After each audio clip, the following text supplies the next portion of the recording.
Welcome to another episode of the Hardcore MMA Fan Show. Today we're going to talk about the EliteXC Unfinished Business, which was on CBS and Showtime. We're going to get started on the Chris Cyborg and Shanna Belzer fight. Alright, well, Chris Cyborg came in aggressive like we pretty much thought she would.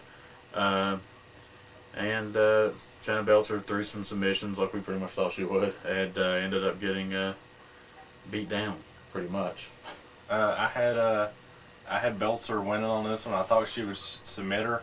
I knew that Cyborg was going to come in really aggressive, but I thought Belzer would be able to handle it. Plus, Cyborg was coming off a 2-year layoff from mixed martial arts. I mean, she'd been doing Muay Thai and Brazilian Jiu-Jitsu tournaments, but no mixed martial arts. But she came in there and she threw down and knocked her out. But she must have spent a little bit too much time with the Muay Thai and stuff, because as soon as she knocked her down, she ran and acted like she was victorious instead of finishing her off, and the ref had to stop the fight. So then she had to come back down from off top of the cage and finish it. But yeah, she looked pretty good. I still think that when she fights Gina Carano, I think Gina Carano's going to hand it to her. I think she's going to beat her down, in my opinion.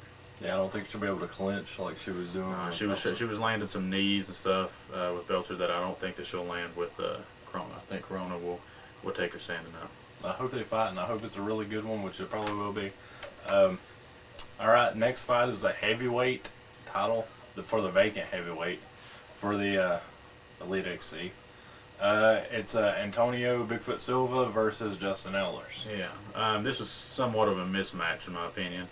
They probably could have just had a ceremony and brought Bigfoot out and gave him the belt. But as far as this goes, I mean, Bigfoot, he looked good in the fight, but I mean his competition wasn't that great. So I'd like to see him fight somebody a little bit better next time.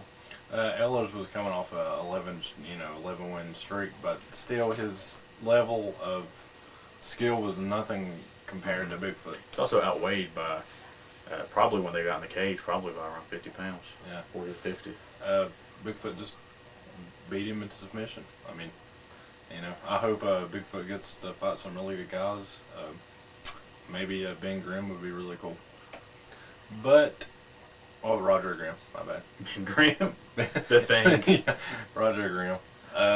But who knows? It was a real good fight, and we hope the best for Bigfoot.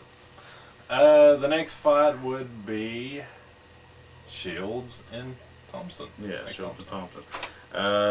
Shields looked good. He really did. He looked good in the fight. He ended it a lot quicker than I thought he would. I thought he would have a little bit more trouble. Yeah, Thompson. But I did think he would win. I thought Thompson would stand him, keep it standing and break him down. But, he went to the ground with him and submitted him. I thought, Thompson would have a harder time. I thought Thompson actually do a little bit better than he did. But it just shows you how Shields' ground game is really good.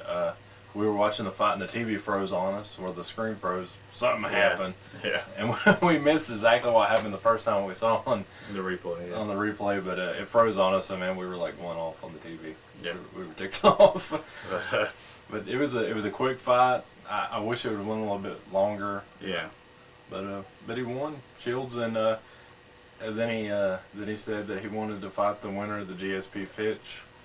He would like to unify the titles, which I don't see that happening. Yeah. But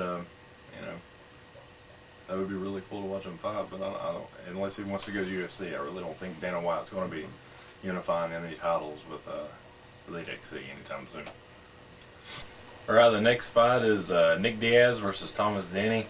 I knew Diaz wouldn't have a problem with Denny, and he didn't have a problem with Denny whatsoever. No, he looked really good.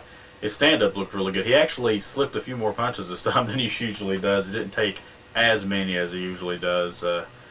But yeah, his hands looked really good. He ended up winning by knockout.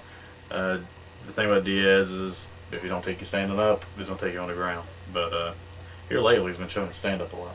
Yeah, I really enjoy watching him and his brother. I love their style of how their stand-up is unique to them for the most part. The next fight is Robbie Lawler and Scott Smith. Yeah, I was rooting for Scott Smith on this one. I thought Lawler would win, but I was really rooting for Scott Smith. I think Robbie Lawler looked pretty good in the fight. I think that Scott Smith may have been winning up until the point that he got knocked out. Not by a lot, but I do think he was possibly edging. But he ended up laying against the fence a little too long. Maybe he was resting or whatever. He says it was because he was waiting on the ref to step in over the cut. But the cut didn't look that bad, did it? No, that and the fact there wasn't anywhere that would have been stoppable. I mean, it was on top of the head, not over the eye or anywhere else that would, deem it to stop the fight. Yeah, so, I mean, that was his mistake, and Lawler capitalized. And Lawler looked pretty good in the fight. His hands look like they're getting a lot better. He's a lot more patient than he used to be. He used to be a lot more aggressive, but he's a lot more patient fighter now. Puts his shots together. He did a pretty good job. Yeah, those knees are really vicious, man. Yeah. They just doubled over Smith. Yeah. He couldn't handle it. Yeah. But it was really good fights, and EliteXC looked really good this time. None of that cheerleader crap. None of that, useless stuff. Yeah. It was really good. I enjoyed it. No Goldberg. No Bill Goldberg. Yes, no Goldberg. Kind of hoping he doesn't come back. Frank, I'm not a big fan of Frank Shamrock's either, but I'd rather have him. I would rather have him than Goldberg, Definitely. But his commentary's better. So yeah, I don't know. I think they looked a lot better this time. Yeah, best of luck to EliteXC if they just get rid of Gary Shaw, and market Kimbo Wright. I mean, don't market him as a superstar. Market him as a guy that's coming up. Yeah. And they'll do really well. All right. So thanks for watching us.